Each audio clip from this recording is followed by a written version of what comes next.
Good morning student. आज हम लोग 10th स्टैंडर्ड का साइंस वन का थर्ड लेसन स्टार्ट करने वाले। चलिए स्टार्ट करते हैं। इसके अंदर रासायनिक अभिक्रिया और समीकरण लेसन का नाम है।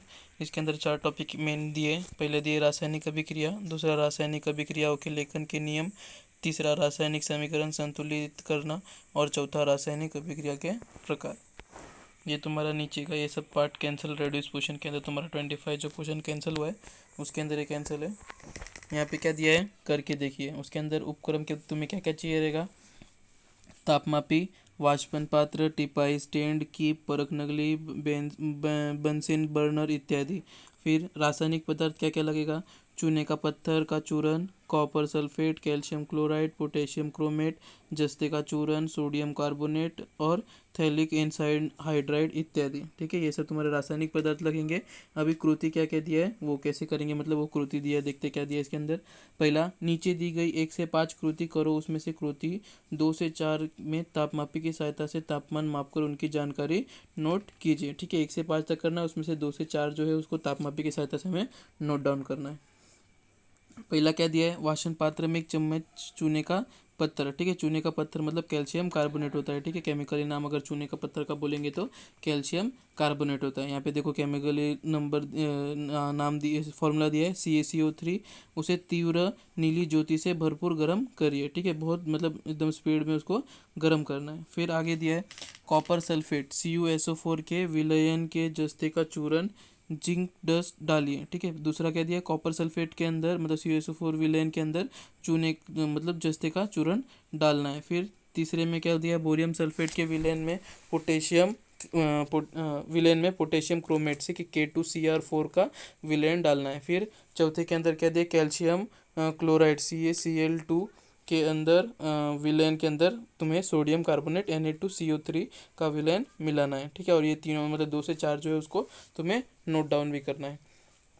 इसके अंदर क्या दिया है, पांचवा के अंदर एक वाचन पात्र में थैलिक एनहाइड्राइड लीजिए, कीप की नली का मुंह कापास से बंद कर दे। ठीक है, मतलब एक जो नली रहता है उसका एक तरीके से एक साइड से मुंह बंद कर देना, उसको उल्टा करके वाचन पात्र के तिपाई स्टैंड पर रखकर धीमी मंद नीली ज्योति देना है। ठीक है, एकदम धीरे से उसको गर्म करना है और उष्मा देने के बाद उसके अंदर क्या क्या मतलब बदलाव होता है वो तुम्हें यहाँ पे नोट डाउन करना है। पहला क्या दिया है, रंग में परिवर्तन होना, मुक्त होने वाली गैस हाँ या नहीं, और फिर तापमान में परिवर्तन होना होता है या नहीं होता है, और परिवर्तन का प्रकार रासायनिक या भौतिक। ठीक है, पहला यहाँ पे क्या दिया है, रंग में परिवर्तन। पहला तुम्हारा CuSO4 विलेन के अंदर जिंक डस्ट डालोगे तो तुम्हारा जो कलर रहेगा वो तुम्हारा चेंज नहीं होएगा उतना। ठीक है, फिर BaSO4 K2Cr4 के अंदर तुम्हारा सा थोड़ा सा चेंज होएगा। CaCl2 के अंदर Na2 डालोगे तो उसके अंदर भी चेंज होगा। ठीक है, फिर बाद में मुक्त होने वाली गैस तो पहले के अंदर होएगा और तीसरे के अंदर तुम्हारा गैस जो रहेगा तुम्हारा मुक्त होएगा। ठीक है, तापमान में परिवर्तन तो हाँ तापमान में परिवर्तन भी होगा, और तुम्हारा इसके कारण ये जो तापमान में परिवर्तन होता है उसलिए वो भौतिक एक के अंदर भौतिक परिवर्तन रहेगा और बाकी 2 के अंदर रासायनिक परिवर्तन होगा। आगे क्या दिया है, तापमान दाब जैसे परिमाप। ठीक है, पैरामीटर में परिवर्तन होने पे भौतिक परिवर्तन फिजिकल चेंज होता है। ठीक है, तुम लोग को पता है यहाँ पे जैसे ऊपर बताया मैंने, अगर तापमान में बदलाव हुआ तो समझ लो भौतिक परिवर्तन हो रहा है। ठीक है, फिजिकल चेंज हो रहा है। उनके बारे में भौतिक परिवर्तन यह प्रत्यवर्ती मतलब रिवर्सिबल होता है। क्या बताया इसके अंदर, वो प्रतिवर्ती मतलब जो रहता है वो चेंज होता है। क्या चेंज होता है इसके अंदर, जैसे कि तुम्हारा तापमान दाब मतलब जो ये हुआ क्या बोलते हैं भौतिक परिवर्तन हुआ तो अभी गर्म होता है तो क्या होता है उसके अंदर वो चेंज हो सकता है। मतलब जैसे कि तुम्हें बर्फ़ का रहता है वो बर्फ़ का पानी और पानी से वापस तुम लोग का ठंडा कर दिया तो उसका पानी से वापस तुम्हारा बर्फ़ बन सकता है। ठीक है, तो वही यहाँ पे बदलाव दिया गया है। आगे कह दिया भौतिक परिवर्तन में द्रव्य का संगठन जैसे वैसे ही रहता है। ठीक है, जैसे का वैसा वापस रिटर्न हो जाता है। उदाहरण में देखो जैसे बताया मैंने अभी वही बताया, यहाँ पे बर्फ़ के गर्म होने पर उसका रूपांतर पानी में होता है और वो पानी ठंडा होने पर उसका रूपांतर बर्फ़ में वापस रिटर्न हो जाता है। इसके विपरीत यदि प्रक्रिया में द्रव का संगठन बदलता है तो उसे रासायनिक परिवर्तन कहते हैं। जब कोई प्रक्रिया या घटना रासायनिक परिवर्तन है ऐसा हम कह सकते हैं, इस संबंधित द्रव में कोई रासायनिक अभिक्रिया घटित होती है। ठीक है, क्या होता है इसके अंदर, इसके विपरीत अगर किसी के अंदर संगठन बदल जाता है, ठीक है, उसका संगठन जो होता है वो बदल जाता है तो समझ लो तभी रासायनिक परिवर्तन हुआ है, और ऐसा हम कह भी सकते हैं। रासायनिक परिवर्तन में भाग लगने वाले पदार्थ को अभिक्रियाकार और अभिकारी पदार्थ कहते हैं। इसके विपरीत रासायनिक पदार्थ बनने हैं तो उसे उत्पाद कहते हैं। क्या होता है इसके अंदर, रासायनिक परिवर्तन में जो मतलब जो दो केमिकल मिक्स होते हैं, ठीक है, उसको अभिकारक और अभिकारी कहते हैं। जैसे कि Cu और SO4, तो Cu तुम्हारा अभिकारक हो गया, SO4 जो रहेगा तुम्हारा अभिकारक हो गया, और फिर बाद में उस दोनों को अभिक्रिया होने के बाद जो तुम्हारा तैयार होएगा उसको उत्पाद कहते हैं। जैसे कि CuSO4 जो तैयार होगा लास्ट में उसके उत्पाद कहते हैं, प्रोडक्ट इंग्लिश में। उदाहरण में क्या दिया है, कोयला के ज्वलन से कार्बन डाइऑक्साइड तैयार होता है, ठीक है, कोयला के ज्वलन से कार्बन डाइऑक्साइड तैयार होगा। इसी प्रक्रिया में कोयला हवा की ऑक्सीजन के साथ सहयोग करता है, इसलिए कोयला कार्बन व ऑक्सीजन के साथ अभिकारक, कोयला हाँ कार्बन व ऑक्सीजन अभिकार्यकारक है। तैयार हुआ कार्बन डाइऑक्साइड उत्पाद है, ठीक है, जैसे मैंने CuSO4 का बताया तुम्हारा कॉपर सल्फेट का, उसी प्रकार यहाँ पे कार्बन और ऑक्सीजन के साथ बताया कार्बन डाइऑक्साइड जो निर्माण होता है वो, ठीक है, कार्बन और ऑक्सीजन दोनों के साथ मिलके तुम्हारा कार्बन डाइऑक्साइड, ठीक है, CO2 होता है निर्माण, ठीक है, O का ऑक्सीजन, C से कार्बन। फिर यहाँ पे क्या दिया, रासायनिक समीकरण के अंदर केमिकल इक्वेशन। प्रथम एक रासायनिक परिवर्तन देखते हैं। कृति 2 में कॉपर सल्फेट CuSO4 के नीले रंग का विलयन में जस्ते का चूर्ण Zn डस्ट मिलने पर जिंक सल्फेट ZnSO4 का रंगहीन विलयन तैयार होता है। इसे रासायनिक परिवर्तन में संक्षिप्त में रूप में लिखिए, ठीक है। क्या बताया इसके अंदर, सबसे पहले हम लोगों ने देखा उसके अंदर कृति 2 के अंदर कॉपर सल्फेट CuSO4 और उसका विलयन के अंदर जिंक मिलता है, ठीक है, जिंक का चूर्ण, तुम जस्ते का चूर्ण मिलाते हो तो क्या होता है यहाँ पे तुम्हारा CO अलग हो जाएगा और Zn के साथ SO4 तुम्हारा मिक्स हो जाएगा, तो तुम्हारा ZnSO4 जो रहेगा वो रंगहीन विलयन रहेगा, ठीक है, रंग उसका कुछ भी रंग नहीं रहेगा और तुम्हारा यही उत्पाद रहेगा, ठीक है, ZnSO4 जो बनता है। उसको अगर कैसे लिखोगे संक्षिप्त में आगे दिया यहाँ पे, ठीक है, ये जो सब पॉइंट दिया वो याद रखना, ठीक है, एग्जाम में आ सकता है, ये इंपॉर्टेंट है, इस बार भी आया था तुम्हारा थोड़ा सा, ठीक है। कॉपर सल्फेट का जलीय विलयन प्लस जस्ते का चूर्ण, ठीक है, जलीय विलयन बोला क्योंकि वो लिक्विड में रहता है इसलिए जलीय विलयन बोला कॉपर सल्फेट CuSO4 का, और जस्ते का चूर्ण मिलाने से क्या होता है तुम्हारा जिंक सल्फेट का जलीय विलयन हो जाता है और तांबा अलग निकल जाता है, ठीक है। इसी प्रकार शब्दों के स्वरूप में दर्शाए गए रासायनिक अभिक्रिया को अभी शाब्दिक समीकरण में कैसे लिखोगे तो वो आगे दिया है, ठीक है। शाब्दिक में CuSO4 प्लस Zn, तो तुम्हारा तैयार क्या होगा ZnSO4 प्लस Cu। इसके अंदर क्या होता है, रासायनिक सूत्र की सहायता से रासायनिक अभिक्रिया की अभिव्यक्ति को रासायनिक समीकरण कहते हैं, ठीक है। क्या बताया इसके अंदर, रासायनिक सूत्र से मतलब जो तुम्हारा नाम रहता है उसके सूत्र से, जैसे कॉपर सल्फेट CuSO4, ठीक है, जिंक का चूर्ण जस्ते का चूर्ण जिंक Zn, ठीक है, तो ऐसे जो तुम लोग लिखते हो उसको रासायनिक समीकरण के लिए ईजी पड़ता है। आगे क्या दिया है, ऊपर दिए गए समीकरण में कॉपर सल्फेट CuSO4 व जस्ते Zn के अभिक्रियाकारक है, उनसे ही परस्पर रासायनिक अभिक्रिया होकर पूर्ण रूप से अलग गुणधर्म वाले तांबे का कण Cu व रंगहीन जिंक सल्फेट ZnSO4 विलयन ये उत्पाद तैयार होता है, ठीक है। जैसे बताया मैंने CuSO4 और Zn जो रहेगा वो पहले तुम्हारा अभिक्रिया या अभिकारी या अभिकारक रहता है और तुम्हारा जो तैयार होगा जैसे ZnSO4 और Cu तुम्हारा वो उत्पाद रहेगा। फिर रासायनिक समीकरण का लेखन, क्या दिया इसके अंदर, रासायनिक समीकरण का लेखन करते समय पालन किए जाने वाले संकेत का अब देखें, ठीक है। अभी क्या क्या तुम लोग को मेन इंपॉर्टेंट ध्यान रखना है ये लिखने में, वो यहाँ पे दिया है। सबसे पहला रासायनिक समीकरण लिखते समय, ठीक है, ये बहुत इंपॉर्टेंट पॉइंट है, ये याद रखना, ठीक है। आगे साइंस लोगे तो उसके अंदर इंपॉर्टेंट है और इसके अंदर भी तुम्हें आगे जो केमिकल का बहुत सारा लेसन आएगा तो उसके अंदर लिखने में तुमको ये हेल्प होएगा।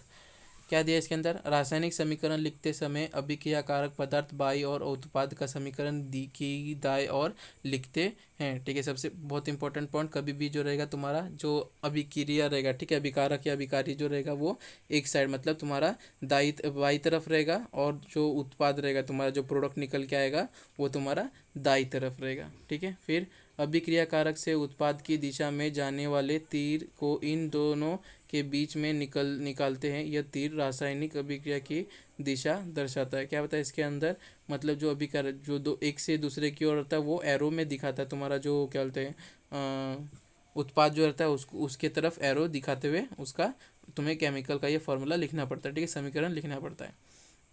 फिर दूसरा क्या दिया है, जब दो या दो से अधिक अभिक्रियाकारक का उत्पाद हो तो इन पदार्थों के बीच में धन प्लस चिन्ह का लगाया जाता है, ठीक है। अगर दो से ज़्यादा उत्पाद रहेगा तो उसके अंदर प्लस मतलब धन का चिन्ह लगाया जाता है, जैसे कि ऊपर हम लोगों ने देखा CuSO4 और Zn, ठीक है, इस अभिक्रिया कारक में चिन्ह प्लस दर्शाया, जैसे कि तुम्हारा ZnSO4 और Cu, ठीक है, ये उत्पाद निकला तो ZnSO4 प्लस Cu हम लोग ने लिखा गया था, देखो ऊपर देखेंगे यहाँ पे तो दिखाया, ठीक है, ZnSO4 प्लस Cu। फिर तीसरा क्या दिखा है यहाँ पे, रासायनिक समीकरण को अधिक स्पष्ट बनाने के लिए अभिक्रिया कारक और उत्पादी पदार्थ की भौतिक अवस्था समीकरण में दर्शाने वाले आवश्यकता होती है। क्या होता है इसके अंदर, रासायनिक समीकरण या उसको अधिक स्पष्ट बनाने मतलब अच्छे से समझने के लिए वो दोनों को अलग अलग लिखा जाता है। ठीक है, ये भौतिक रहेगा तो या समीकरण रहेगा उसको समझाया जाता है। देखो आगे दिया जैसे कि पदार्थ की गैसीय, द्रव और ठोस संकेत द्रव क्रमश दर्शाया जाता है, जैसे जी, एल और एस। ठीक है, अगर तुम्हारा गैसीय रहेगा तो जी, अगर द्रव रहेगा तो एल और अगर ठोस रहेगा तो एस। ठीक है, गैस, लिक्विड और सॉलिड ये अक्षर के कोष्टक में लिख के दर्शाया जाता है। उसी प्रकार यह यदि उत्पाद गैसीय अवस्था है तो उसे जी का स्थान पर ऐसे ऊपर की ओर दिशा में दर्शाने वाले तीर दिखाते वो उत्पाद अघुलनशील ठोस के रूप में हो या आवेश तैयार हो तो एस के बदले नीचे की दिशा में दिखाने वाले दर्शाते हैं। ठीक है, क्या बताया इसके अंदर, जब ये तुम्हारा जैसे जी एल एस जो है वो तुम्हारा तुम्हारा क्या बोलते हैं अभिक्रिया कारक के साइड में दिखा सकते हो। ठीक है, लेकिन अगर वही तुम्हारा अगर उत्पाद के अंदर तुम्हें दिखाना है तो गैस अगर रहेगा जी तो तुम्हें ऊपर की ओर, क्योंकि ऊपर की ओर मतलब क्या, वो गैस है तो गैस तुम्हारा बचेगा नहीं, वो उड़ जाएगा, तो इसलिए ऊपर की ओर। और सॉलिड अगर रहेगा एस रहेगा तो तुम्हारा वो नीचे की ओर दिखाया जाएगा, मतलब ये अभी भी उसके अंदर बचा हुआ है। आगे कहते हैं यदि अभिकारक और उत्पादी पानी के विलयन के रूप में हो तो उन्हें जलीय विलयन कहते हैं। ठीक है, अभी जो जल मतलब विलयन के अंदर है तो उसको कैसे लिखेंगे, उसे ए क्यू कोष्टक में रूप में देकर वो ए क्यू में लिखेंगे। ठीक है, जलीय अगर विलयन अवस्था में रहा मतलब जैसे लिक्विड स्टेट में, जेली स्टेट में रहा तो उसको ए क्यू। ठीक है, एक्वेस इंग्लिश में कहते हैं एक्वेस, इसलिए ए क्यू नाम दिया गया है। इसके आधार पर समीकरण 2 का पूर्ण लेखन अगर समीकरण वापस अगर अच्छे से लिखोगे तो वो कैसा रहेगा, CuSO4 एक्वेस। ठीक है, क्योंकि जलीय विलयन था उसलिए ए क्यू, फिर Zn कैसे था, सॉलिड था उसलिए एस। तुम्हारा जो तैयार होगा क्या होगा, ZnSO4 तुम्हारा जलीय विलयन हो जाएगा उसलिए ए क्यू, प्लस Cu जो रहेगा तुम्हारा सॉलिड हो जाएगा उसलिए एस। ठीक है, प्लस अभी ये 3 क्यों दिया आगे, क्योंकि यहाँ पे देखो आगे दिया है जब रासायनिक अभिक्रिया को घटित होने के लिए बाहर से ऊष्मा दी जाती है तब अभिक्रिया दर्शाए और प्लस मतलब ट्रायंगल का चिन्ह दिखाते हैं। ठीक है, जब मतलब किसी भी चीज़ को ऊष्मा दी जाती है फास्ट, उसका रिएक्शन फास्ट करने के लिए, तो उसको उसके जो लाइन रहता है जो मतलब तुम्हें ये अभिक्रिया जो रासायनिक रहता है उसको एरो के ऊपर ये ट्रायंगल दिखाना जाता है। ठीक है, चूने का पत्थर जैसे यहाँ पे दिया है कैल्शियम कार्बोनेट CaCO3 तो सॉलिड रहता है उसलिए एस दिया है। और इसके अंदर तुम्हें क्या किया था, ऊष्मा, जैसे हम लोगों ने ऊपर देखा उसको ऊष्मा दिया जाता है उसलिए यहाँ पे ऊपर ट्रायंगल में दिया है। ठीक है, तो तुम्हारा तैयार क्या होता है, CaO सॉलिड में तैयार होएगा और कार्बन डाइऑक्साइड रहेगा वो तुम्हारा यहाँ पे निकल जाएगा। ठीक है, गैस के रूप में रहेगा उसलिए ऊपर की एरो दिखाया गया। ये तुम्हारा कौन सा था, चौथा था। अभी पांचवा का क्या पूछा है यहाँ पे, उसी प्रकार कॉपर सल्फेट। ठीक है, कॉपर सल्फेट CuSO4 को जल विलयन में जस्ते का चूर्ण अभिक्रिया होते समय ऊष्मा बाहर निकलना है तो निम्न प्रकार से दर्शाते हैं। ठीक है, CuSO4 क्या था तुम्हारा जलीय विलयन था उसलिए ए क्यू एक्वेस में दिखाया, Zn तुम्हारा एस, ZnSO4 ए क्यू और Cu जो है वो एस, प्लस ऊष्मा। ऊष्मा क्यों दिया, क्योंकि वो लास्ट में गर्म होता है। ठीक है, उसलिए वो ऊष्मा यहाँ पे दिखाया गया। ठीक है, अगर ये इसको अगर रिटर्न वापस तुम करोगे तो ये वापस तुम्हारा रिटर्न रिवर्सिबल हो सकता है। ठीक है, जैसे हम लोगों ने ऊपर देखा तुम्हारा रासायनिक और भौतिक परिवर्तन के अंदर, उसी प्रकार पांचवा क्या बताया यहाँ पे, कुछ रासायनिक अभिक्रिया को घटित होने के लिए विशिष्ट तापमान, विशिष्ट दाब, प्रत्येक इत्यादि शर्तों की पूर्ति होना आवश्यक होता है। ठीक है, क्या बोला है, रासायनिक अभिक्रिया घटित होने के लिए, ठीक है, उसको होने के लिए विशिष्ट तापमान मतलब बराबर हिसाब से तापमान होना चाहिए, दाब भी बराबर होना चाहिए। ठीक है, और अलग अलग जो शर्तें रहते हैं उसको पालन होना चाहिए, तभी ये क्या बोलते हैं रासायनिक अभिक्रिया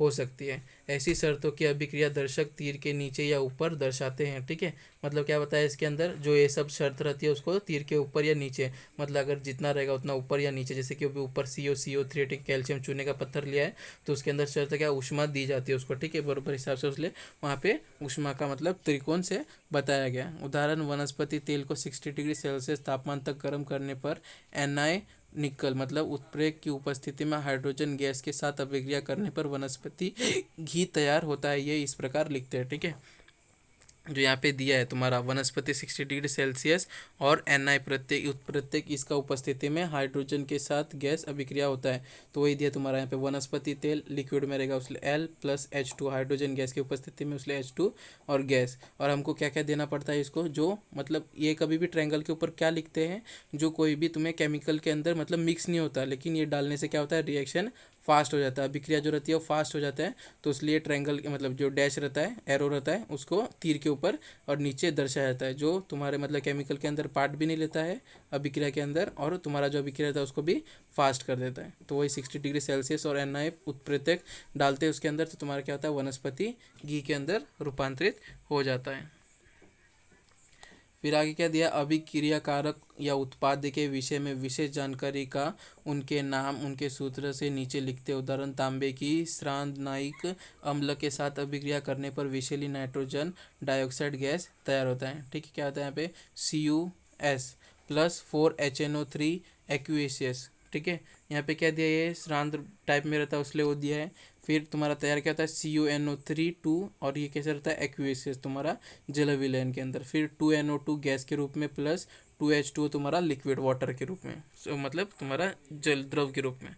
परंतु वहीं तांबे की तनु और नाइट्रिक अम्ल के साथ अभिक्रिया करने पर नाइट्रिक अम्ल गैस तैयार होता है, तो उसमें क्या आएगा तुम्हारा 3CuS। ठीक है, सॉलिड 8HNO3 तुम्हारा जलीय विलयन, लेकिन वो तुम्हारा क्या है, तनु है। ठीक है, यहाँ पे ऊपर क्या था, सांद्र था, नीचे यहाँ पे ये तनु है, तो उससे तैयार क्या था तुम्हारा 3CuNO3 एक्यूएस मतलब जलीय विलयन के अंदर NO। ठीक है, 2NO मतलब तुम्हारा नाइट्रोजन ऑक्साइड गैसेस रूप में, और तुम्हारा H2O पानी द्रव रूप में L।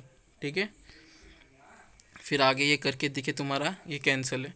ठीक है, ये कैंसिल होने के बाद तुम्हारे मतलब इसके अंदर देखो केमिकल जो है कुछ कुछ छोड़ के दिया है। ये तुम लोग का अगर स्कूल कॉलेज चालू होएगा, तुम्हारा स्कूल चालू होएगा, तो इसके अंदर ये तुम्हारा प्रैक्टिकल में आएगा। ठीक है, तो इसलिए ये सब कैंसिल भी नहीं किया, क्योंकि इसके अंदर भी और उसके अंदर भी तुम्हें पढ़ने को मिलेगा, ये एग्ज़ाम में आ सकता है। क्या दिया इसके अंदर, यहाँ पे देखो ये मार्क कर लो, इतना तुम्हारा कैंसिल है। ठीक है, उपयुक्त कृति के लिए शाब्दिक समीकरण किस प्रकार लिखते हैं। ठीक है, शाब्दिक समीकरण इसमें इस बार कैंसिल नहीं किया बहुत, तो एग्जाम में हो सकता है, तो ये आ सकता है। ठीक है, क्या दिया इसके अंदर, शाब्दिक समीकरण किस प्रकार लिखते हैं, silver nitrate plus sodium chloride. ठीक है, शाब्दिक शब्द के अंदर कैसे लिखते हैं, silver nitrate plus sodium chloride, तो क्या देता है तुम्हारा तैयार क्या होगा उत्पाद, silver chloride plus sodium nitrate. ठीक है, नाइट्रेट जो रहेगा वो सोडियम के साथ अभिक्रिया करेगा, और क्लोराइड जो रहेगा तुम्हारा सिल्वर के साथ अभिक्रिया करेगा। अगर वही शाब्दिक समीकरण को अगर रासायनिक समीकरण में लिखोगे, कैसे लिखोगे, सिल्वर Ag नाइट्रेट NO3। ठीक है, तुम्हारा क्या रहेगा, जलीय विलयन उसलिए एक्वेसियस, प्लस NaCl। ठीक है, सोडियम क्लोराइड वो एक्वेस, ये भी जलीय विलयन के रूप में रहेगा, तो तुम्हारा तैयार क्या होगा, AgCl और NaCNO3। ठीक है, AQ सफ़ेद AgCl, अभी देखो नीचे एरो के मात्रा में दिया है, मतलब क्या, ये तुम्हारा सॉलिड में हो जाएगा। ठीक है, ठोस में हो जाएगा, उसलिए नीचे एरो में दिया है, क्योंकि हम लोगों ने ऊपर देखा वहाँ पे, अगर ऊपर एरो रहेगा तो वो गैसेस रहेगा, और नीचे एरो रहेगा तो तुम्हारा सॉलिड में रहेगा। ठीक है, द्रव में। तो यहाँ पे वही दिखा है, सिल्वर नाइट्रेट का विरल। ठीक है, यहाँ पे देखो डायग्राम के अंदर सिल्वर नाइट्रेट का विरल, सोडियम क्लोराइड का विलयन दोनों लिया है। ठीक है, एक जो तुम्हारा टेस्ट ट्यूब में अंदर रखा है वो सिल्वर नाइट्रेट का विरल रखा है, नीचे जो तुम्हारा कोनिकल फ्लास्क के अंदर रखा है ट्रायंगुलर शेप में। ठीक है, त्रिकोण के अंदर, उसके अंदर सोडियम क्लोराइड का विलयन रखा है शंकु पात्र के अंदर। ठीक है, और वो रखने के बाद मतलब परख नली में सिल्वर नाइट्रेट का विरल रखा है, और तुम्हारा शंकु पात्र के अंदर सोडियम क्लोराइड का विलयन। ठीक है, इंग्लिश में बताया, तो उसका वजन जो है 300.23 ग्राम है। उसी प्रकार जब तुम उल्टा करके वो दोनों को मतलब एक साथ लेके आओगे, तो तुम्हारा एक साथ लाने के बाद क्या हो जाएगा, देखो वो मतलब जो तुम्हारा क्या बोलते हैं परख नली का, तुम अगर रिटर्न अगर वो शंकु पात्र के अंदर डाल दोगे कोनिकल फ्लास्क के अंदर, तो तुम्हारा क्या हो जाएगा यहाँ पे AgCl। ठीक है, AgCl सफ़ेद डॉट डॉट हो जाएगा, और NaNO3 जो रहेगा वो लिक्विड में ही रहेगा। ठीक है, तुम्हारा मतलब जल विलयन के अंदर रहेगा, उसके अंदर सफ़ेद सफ़ेद डॉट डॉट दिखेगा, इसके अंदर अच्छे से दिख रहा नहीं है। ठीक है, सफ़ेद सफ़ेद डॉट डॉट दिखेगा, लेकिन उसका वजन जो रहेगा वो सेम ही रहेगा, 300.23 ग्राम ही। ठीक है, आगे ये तुम्हारा ये भी कैंसिल है। फिर आगे क्या दिया यहाँ पे, रासायनिक समीकरण संतुलित करना, समीकरण 9 के आधार पर आगे दी गई तालिका पूर्ण कीजिए। ठीक है, यहाँ पे क्या दिया, अभिकारक और उत्पाद, तुम्हारा परमाणु संख्या Ag की परमाणु संख्या कितनी थी यहाँ पे,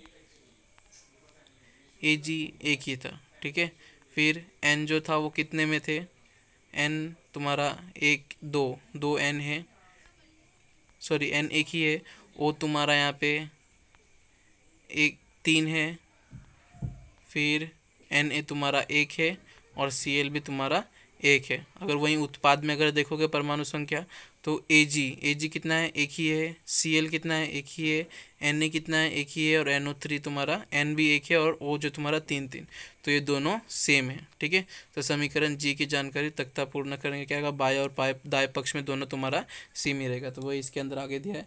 इसी समीकरण में अभिकारक के तत्वों की परमाणुओं की संख्या या उत्पाद के परमाणुओं की संख्या के बराबर ही ऐसा ही दिखाई देता है। ऐसे समीकरण को संतुलित समीकरण कहते हैं। ठीक है, जो समीकरण तुम्हारा संतुलित है, मतलब दोनों जो बराबर बराबर, जैसे तुम्हारा Ag एक है, N एक है, O 3 है, Na एक है, Cl एक है, तो लेकिन दोनों साइड, ठीक है, बाएं पक्ष में अभिकारक पक्ष में भी और उत्पाद पक्ष में भी दोनों दोनों सेम मात्रा में, मतलब वो तुम्हारा संतुलित समीकरण है।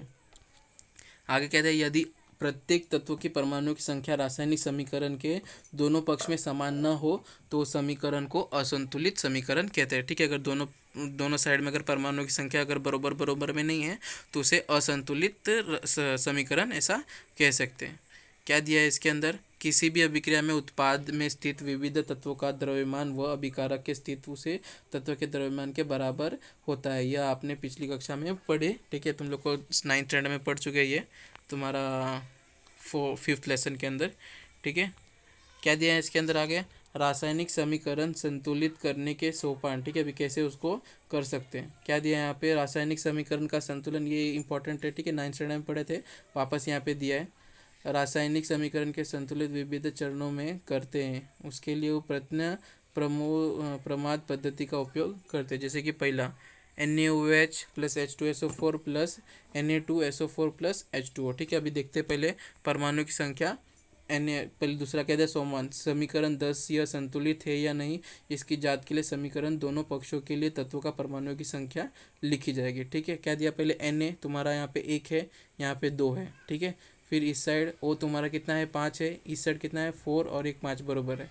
फिर H जो है तुम्हारा यहाँ पे 2 1 3 है, यहाँ पे तुम्हारा 2 ही है। फिर S तुम्हारे यहाँ पे 1 है, यहाँ पे भी तुम्हारा S 1 ही है। ठीक है, तो तुम्हारा Na जो है वो Na जो है वो गलत है, और तुम्हारा H है वो भी अलग है। ठीक है, तो इसलिए तुम्हारा अभिकारक और उत्पाद की जगह पे, दोनों जगह पे वो सेम सेम नहीं है, इसलिए तुम्हारा ये क्या है, समीकरण असंतुलित है। ठीक है, तो वही यहाँ पे दिया, इसलिए समीकरण 10 को यह संतुलित समीकरण नहीं है।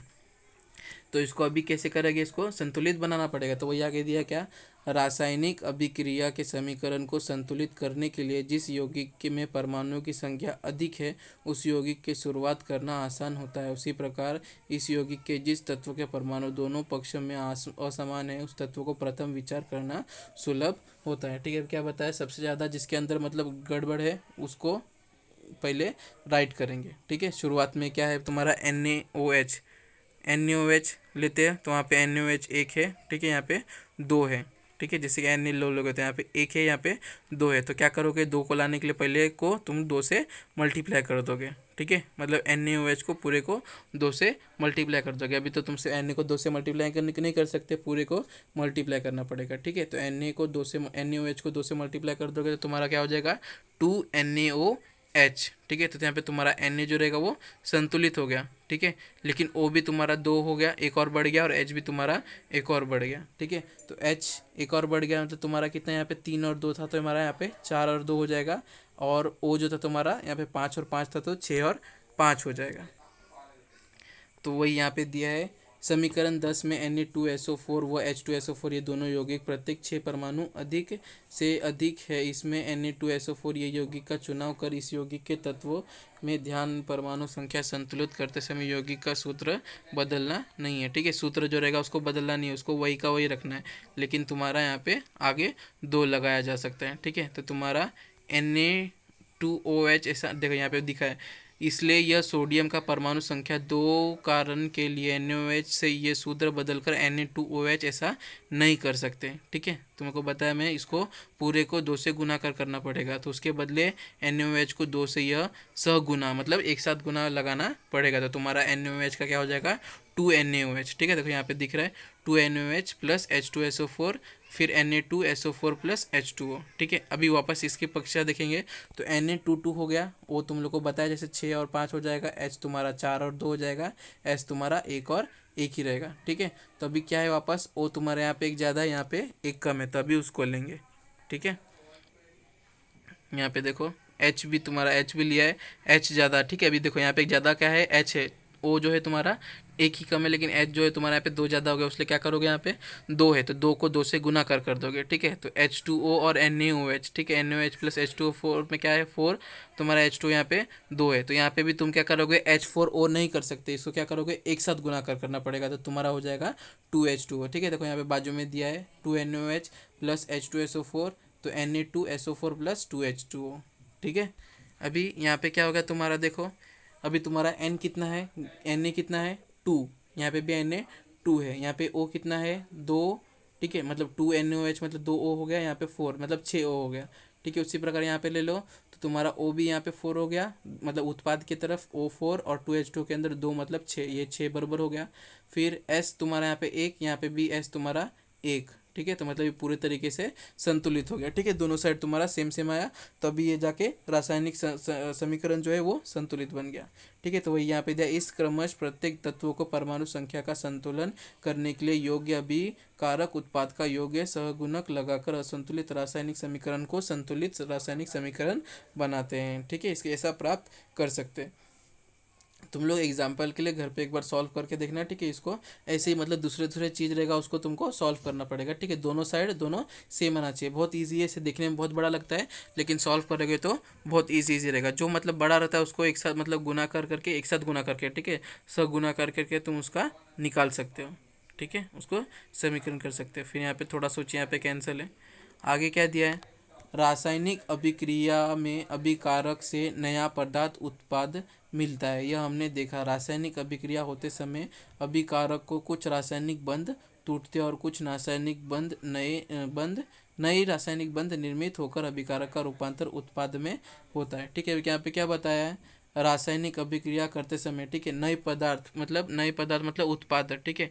अभिकारक तुम्हारा जो मतलब जैसे कि CuZn और CuSO4 जो था, वो दोनों तुम्हारा रासायनिक अभिक्रिया और अभिकारक जो रहते हैं वो नए पदार्थ रहते हैं, और मतलब जो जूने पदार्थ है उससे तुम्हारा दोनों से मिलने से नए पदार्थ बनता है, जिसको उत्पाद कहते हैं। उसके वो करते समय क्या होता है, यहाँ पे बताया है, जो जूने जो ये है क्या बोलते हैं रासायनिक बंध है वो टूटते हैं, और कभी कभी नए नए रासायनिक बंध जुड़ जाते हैं, जैसे कि तुम लोग ने अभी ऊपर देखा ZnSO4 Cu NaOH और H2SO4 में देखोगे तो यहाँ पे H2SO4 का तुम्हारा H2SO4 का बंध टूटेगा, और NaOH का भी OH का बंध टूटेगा, और SO4 का जो बंध रहेगा वो NaOH के साथ नया बंध बनाएगा, और OH का जो रहेगा वो H2 के साथ नया बंध बनाएगा, ठीक है। तो वही बताइए, अभी क्रिया होते समय क्या बताया, कुछ बंध टूटते हैं तो कुछ नए रासायनिक बंध के निर्मित होकर ये नए उत्पाद रूपांतर मतलब नए उत्पाद बनते हैं।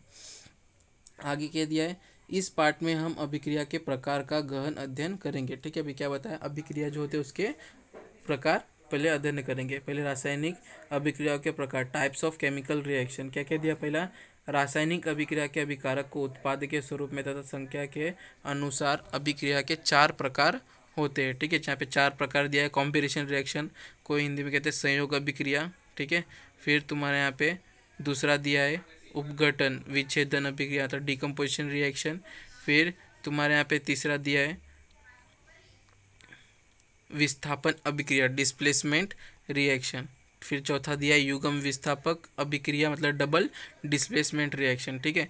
ये तुम्हारा 9th स्टैंडर्ड में भी हो चुका है, ठीक है, लेकिन यहाँ पे थोड़ा सा डीप में पढ़ेंगे। और लास्ट में एंडोथर्मिक एक्सोथर्मिक रिएक्शन, ठीक है, जो तुम्हारा क्या बोलते हैं हाइड्रोजन ऑक्सीजन जो रहता है वो निकलता और जाता है, मतलब आता है रिएक्शन के अंदर पार्ट लेता है, तो वो देखेंगे, ठीक है, वो अभिक्रिया के अंदर पार्ट लेता है।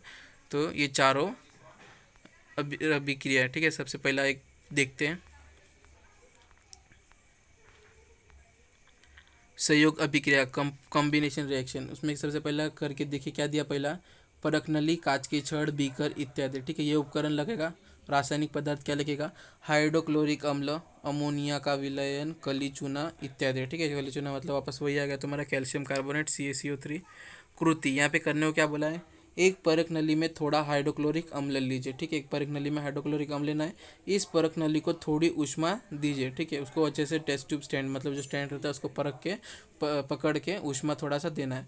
अमोनिया के विलयन में एक कांच की छड़ डुबो कर उसके परख नली के मुंह पर रखिए, ठीक है। कांच की छड़ को लेना है और वो जो गर्म कर रहे हो उसके मुंह पे रखना है और निरीक्षण करना है। तुम्हें कांच की छड़ के सिरे में धुआं श्वेत निकलता हुआ दिखाई देगा, ठीक है। वो जो धुआं रहेगा तुम्हें वो निकलते हुए आराम से दिखाई देगा। तभी क्या हुआ इसमें पूछा है, क्या हुआ, तो पहले क्या दिया, परख नली को गर्म करने पर HCl की वाष्प बाहर निकलने लगती है और कांच की छड़ पर लगे विलयन से NH3 गैस बाहर निकलती है। अमोनिया व हाइड्रोक्लोरिक गैस, इनकी अभिक्रिया से अमोनिया क्लोराइड या लवण गैसीय अवस्था में होकर सफ़ेद रंग की धातु निर्मित होता दिखाई देता है। इसका रासायनिक समीकरण इस प्रकार है। क्या बताया इसके अंदर? हाइड्रोक्लोरिक HCl का जो वाष्प रहता है वो बाहर निकलता है, कांच की छड़ पे विलयन NH3 गैस से बाहर निकलता है और ये निकलने के कारण क्या है, दोनों के साथ अभिक्रिया होता है और हाइड्रोक्लोराइड जो रहता है इसकी अभिक्रिया अमोनियम क्लोराइड के साथ होता है और तुम्हें जो सफ़ेद सफ़ेद कलर का धातु का निर्मित होता है और गैस जो रहता है वो उड़ जाता है। ठीक है, हाइड्रोजन गैस जो रहता है वो बाहर उड़ जाता है। तो वही यहाँ पे दिया है NH3 प्लस HCl। ठीक है, अमोनिया प्लस हाइड्रोक्लोराइड मिलता है गैस दोनों, तो दोनों गैस मिलने से क्या तुम्हारा NH4Cl सॉलिड में रूपांतरित हो जाता है। ठीक है, तो देखो कितना दोनों गैस मिल मिल के एक सॉलिड का रूपांतर हो सकता है। फिर यहाँ पे कृति 2, कृति 3 दिया गया है। ठीक है, दूसरा कृति भी छोटा देख लेते एक बार। मैग्नीशियम Mg धातु के फीते को चिमटे से पकड़कर उसका दूसरा सिरा जलाओ, हवा में जलाकर मैग्नीशियम ऑक्साइड का श्वेत सफ़ेद चूर्ण तैयार होता है। ठीक है, ये भी तुम लोग को जो है प्रैक्टिकल में है। ठीक है, क्या दिया? मैग्नीशियम Mg का धातु फीता लेना है, चिमटे से अच्छे से पकड़ना है और उसको मतलब दूसरे सिरे से अच्छे से पकड़ना है और हवा में उसको जलाना है। ठीक है, तो जलाने से क्या होता है, मैग्नीशियम ऑक्साइड सफ़ेद रंग का वो चूना मतलब चूर्ण तैयार हो जाता है। ठीक है, तो वही दिया 2Mg प्लस O2। ठीक है, मैग्नीशियम ऑक्साइड और हवे में उसलिए गर्म करना है O2। ठीक है, और गर्म करना है उसलिए उसको वाष्प देना है, उसलिए वो एरो के ऊपर लिखा है, तो तुम्हारा क्या हो जाएगा 2MgO हो जाएगा। सफ़ेद रंग का जो तैयार होता है वो मैग्नीशियम ऑक्साइड तैयार होएगा। तो ये क्या दिया? इस अभिक्रिया में मैग्नीशियम तथा ऑक्सीजन का संयोग होकर मैग्नीशियम ऑक्साइड एक ही उत्पाद बनाता है। देखो ये जो तुम्हारा यहाँ पे दिया है क्या बोलते हैं संयोग अभिक्रिया। तो संयोग अभिक्रिया का मतलब ही क्या होता है, ये सब कृति क्यों दिया है कि दो से मिलकर एक सिर्फ उत्पाद बनता है। ठीक है, दो चीज़ प्लस करके एक उत्पाद बनता है, कभी हीट देके मतलब ऊष्मा देके तो कभी ऊष्मा नहीं देके। उसी प्रकार तीसरी कृति में क्या दिया है, कैल्शियम क्लोराइड और वाटर दोनों का अभिक्रिया किया, उसको ऊष्मा दिया है, तो यहाँ पे कैल्शियम हाइड्रोक्साइड बन जाता है। ठीक है, और उष्णता वापस थोड़ा सा बाहर निकलता है, लेकिन तुम्हारा जो तैयार होता है वो एक ही चीज़ तैयार होता है, उत्पाद जो रहता है वो कैल्शियम हाइड्रोक्साइड ही तैयार होता है। तो यही तुम्हारा मतलब क्या बोलते हैं सो कॉम्बिनेशन रिएक्शन है, मतलब संयोग अभिक्रिया जो है उससे क्या होता है, दो चीज़ मिलके तुम्हारा एक ही तैयार होता है। ठीक है, आगे का जो है हम लोग 3 का वो नेक्स्ट चैप्टर में पढ़ेंगे। Okay student, bye.